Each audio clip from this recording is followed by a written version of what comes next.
İngiltere'de Uygur Türkleri, Hong Konglular ve Tibetliler, Çin Halk Cumhuriyeti'nin kuruluşunun 72. yıl dönümünde azınlıklara yönelik politikaları nedeniyle Çin'i protesto etti. ABD'nin başkenti Washington'daki Lincoln anıtı önünde toplanan çok sayıda Uygur Türk'ü taşıdıkları pankartlarda Çin'in uygulamalarına karşı tepkilerini dile getirdi. Mavi şemsiyeler taşıyan Uygur Türkleri soykırıma hayır, şimdi adalet ve Uygurların sesini duyun şeklinde sloganlar atarak hem ABD yönetimi hem de uluslararası kamuoyuna Çin'e karşı seslerini yükseltme çağrısı yaptı. Çin'in yolsuzluklarla mücadelede yetkili kurumu Çin Komünist Partisi Merkezi Disiplin ve Denetleme Komisyonu'nun eski Adalet Bakanı hakkında yolsuzluk soruşturması başlattığı bildirildi. Eski Kamu Güvenliği Bakan Yardımcısı da Perşembe günü yolsuzluk nedeniyle Komünist Parti'den ihraç edilmişti.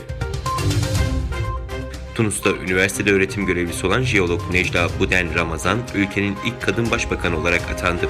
Yaklaşık 2 ay önce parlamentoyu askıya alan ve başbakanı azleden Cumhurbaşkanı, olabildiğince hızlı bir biçimde hükümeti kurma görevini Buden'e verdi. 63 yaşındaki Buden, kamuoyunda pek tanınmıyor. Yaklaşık bir hafta önce Kays Said, Cumhurbaşkanlığı yetkilerini genişlettiği için Buden'in başbakanlık yetkileri çok geniş değil. Amerika Birleşik Devletleri, Türkiye'yi Rusya'dan silah satın almaya devam etmesi durumunda Ankara ile ikili ilişkilerin daha fazla riske gireceği konusunda uyardı.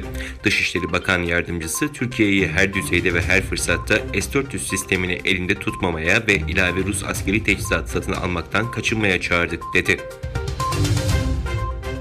Filipinler Devlet Başkanı Rodrigo Duterte, gelecek yıl gerçekleştirilecek seçimde aday olma planını geri çektiğini belirterek görev süresi bitince siyaseti bırakacağını açıkladı.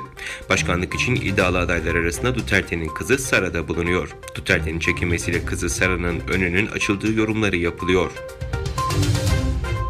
Kosova ile Sırbistan arasında tartışılan sınır geçişleri nedeniyle yaşanan krize ilişkin varılan anlaşma gereği iki ülke sınırında konuşlanan özel birlik ve kuvvetler eş zamanlı geri çekildi.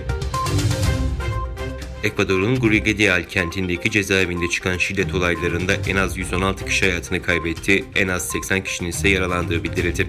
10 binden fazla tutsağın kaldığı cezaevinde mahkumların birbirlerine el bombalarıyla saldırdıkları belirtiliyor.